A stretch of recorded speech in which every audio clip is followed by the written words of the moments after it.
Hello നമസ്കാരം bullet പ്രേമികളെ. അപ്പോൾ നമ്മൾ കഴിഞ്ഞ ദിവസം റീസ്റ്റോറേഷൻ്റെ വീഡിയോയുടെ ഇലക്ട്രയുടെ റീസ്റ്റോറേഷൻ വീഡിയോ സ്റ്റാർട്ട് ചെയ്യുകയാണ്. അപ്പോൾ പതിവ് പോലെ നമ്മൾ ഇതിൻ്റെ ഫസ്റ്റ് സെക്ഷൻ ക്ലീനിങ് ആണ്. എല്ലാ സാധനങ്ങളും ആദ്യം ക്ലീൻ ചെയ്ത് വെച്ച് ലിസ്റ്റ് ഇട്ട് സാധനങ്ങളൊക്കെ മേടിക്കണം. അപ്പോൾ ഫസ്റ്റ് സെക്ഷനാണ് തുടങ്ങുന്നത്. അപ്പോൾ inner parts complete, metal parts, ഇഞ്ചിൻ്റെ പാർട്സുകളൊക്കെ നമ്മൾ കംപ്ലീറ്റ് ഡീസലിൽ വാഷ് ചെയ്യണം. അപ്പോൾ ഇതിൻ്റെ ഇഞ്ചിൻ നമ്മൾ അഴിച്ചിട്ടില്ല, ഞാൻ നേരത്തെ പറഞ്ഞു. അപ്പോൾ അത് 2019 വെള്ളപ്പൊക്കത്തിൽ കംപ്ലീറ്റ് മുങ്ങിപ്പോയിട്ട് നമ്മൾ ഇഞ്ചിൻ കംപ്ലീറ്റ് ഫുള്ളായിട്ട് പണിത് കൊടുത്തത്. അപ്പോൾ ഇഞ്ചിന് വേറെ കുഴപ്പങ്ങളൊന്നും ഇല്ലാത്ത കാരണം എഞ്ചിൻ ഞങ്ങൾ അഴിച്ചിട്ടില്ല, ഹാഫ് ഇഞ്ചിൻ 2 ഇളക്കി ചെയ്തതാണ്. അപ്പോൾ ഡീസലിട്ട് കഴുകി കഴിഞ്ഞാൽ നന്നായിട്ട് വെള്ളം അടിച്ച് വാഷ് ചെയ്ത് അതിനകത്ത് ഓയിൽമയൊക്കെ കഴുകി കളയണം കേട്ടോ. എന്നിട്ട് വേണം ഇത് കംപ്ലീറ്റ് ഉണക്കിയെടുത്ത് ക്ലീനാക്കി എടുക്കണം.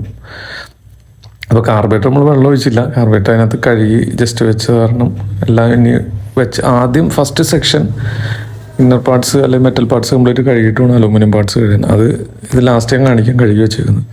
അപ്പോൾ ഇതിനകത്ത് ഈ ബ്രഷ് ചെയ്ത് കംപ്ലീറ്റ് ഇതിനകത്ത് ഈ സോപ്പിൻ്റെ കറകളുണ്ടാവും, കറുത്തിരിക്കുന്ന കറകൾ, അതെല്ലാം കഴുകി കളയണോട്ടോ. നന്നായിട്ട് ബ്രഷ് ചെയ്ത് കഴുകി കളഞ്ഞിട്ട് സെറ്റ് ചെയ്യാൻ മോഡൽ. അല്ലെങ്കിൽ ഇത് ബഫ് ചെയ്ത് നമ്മൾ കഴിഞ്ഞാൽ നമുക്ക് ആ നാച്ചുറൽ കളർ കിട്ടില്ല. അത് കണക്ക് ടൂത്ത് ബ്രഷൊക്കെ ഇട്ട് നന്നായിട്ട് ഇപ്പോൾ ഈ പ്രത്യേകിച്ച് ടൈമിംഗ് ഓവർ കഴിയുമ്പോഴാണ് ഇത്തിരി സമയം കൊടുക്കുക. കാരണം എന്ന് വെച്ചാൽ ഒരുപാട് കോർണറുകളുണ്ട്, സ്ക്രൂവിൻ്റെ കോർണറൊക്കെ.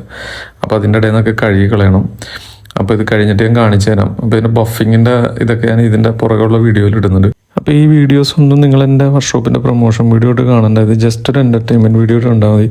പലരും വിളിച്ചിട്ട് അങ്ങനെയൊക്കെയാണ് ചോദിക്കുന്നത്, നിങ്ങൾ വർക്ക്ഷോപ്പിനല്ല പിന്നെ എന്തിനിടുന്നത്. ഇത് നിങ്ങളൊരു കാര്യം മനസ്സിലാക്കുക, ഈ പഴയ വണ്ടി ചെയ്യുമ്പോൾ ഒരു സാധനം വെറുതെ ഇറക്കി വെച്ചിട്ട് തിരിച്ച് ഫിറ്റ് ചെയ്യുന്ന ഒരു പരിപാടി, നന്നായിട്ട് സമയം എടുത്ത് ചെയ്യേണ്ട വർക്കുകൾ തന്നെയാണ്. അപ്പോൾ അടുത്ത ദിവസങ്ങളിലൊക്കെ ഇതിൻ്റെ സെറ്റിങ്ങിൻ്റെ കണ്ടിന്യൂഷൻ വീഡിയോസൊക്കെ ഉണ്ടാവും. അപ്പോൾ എല്ലാവർക്കും എൻ്റെ എല്ലാ ബുള്ളറ്റ് പ്രേമികൾക്കും എൻ്റെ ഓണാശംസകൾ. അപ്പോൾ നമുക്ക് അടുത്തൊരു നല്ല വീഡിയോയിൽ കാണാം. ഓക്കെ.